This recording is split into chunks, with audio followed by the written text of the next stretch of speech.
السلام علیکم ورحمۃ اللہ وبرکاتہ۔ میرے بھائیوں، آج دل بہت بھاری ہے، بات کرنے کو جی نہیں چاہ رہا، مگر حق بولنا، سچ کہنا یہ بھی ایک فریضہ ہے۔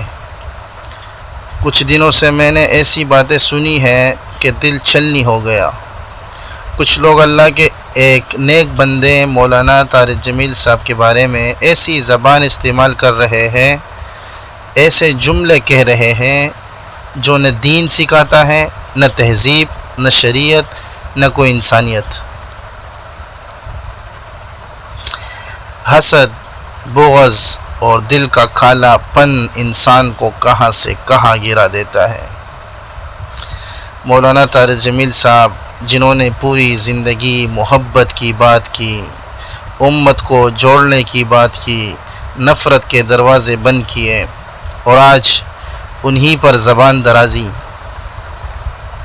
یاد رکھو بھائیو، اختلاف اپنی جگہ، لیکن بد تہذیبی یہ دین نہیں، یہ شیطان کی چال ہے۔ کیا ہمیں یہ حق دیا گیا ہے کہ ہم اللہ کے ولیوں کے بارے میں ایسی باتیں کریں، کسی کی عزت اچھالیں؟ کیا ہمیں یہ حق ہے؟ کل قیامت کے دن جب ہر لفظ کا حساب دینا ہوگا، کیا ہم یہ جواب دے پائیں گے؟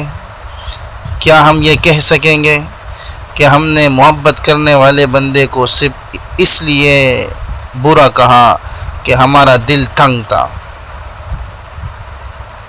بھائیو، بند کرو یہ نفرت، چھوڑ دو یہ بد تہذیبی۔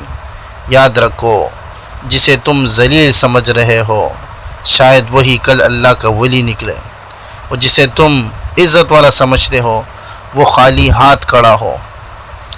چلو اللہ سے معافی مانگے، اپنے دلوں کو صاف کریں، امت کو جوڑیں، بزرگوں کی قدر کریں، اور ہر حال میں عدل، محبت اور تہذیب کا دامن نہ چھوڑیں۔ اللہ ہم سب کا حامی و ناصر ہو، ہمیں حق بات کہنے اور سننے کی توفیق دے، اور امت میں محبت کا چراغ دوبارہ روشن کرے۔ آمین۔ والسلام علیکم ورحمۃ اللہ وبرکاتہ۔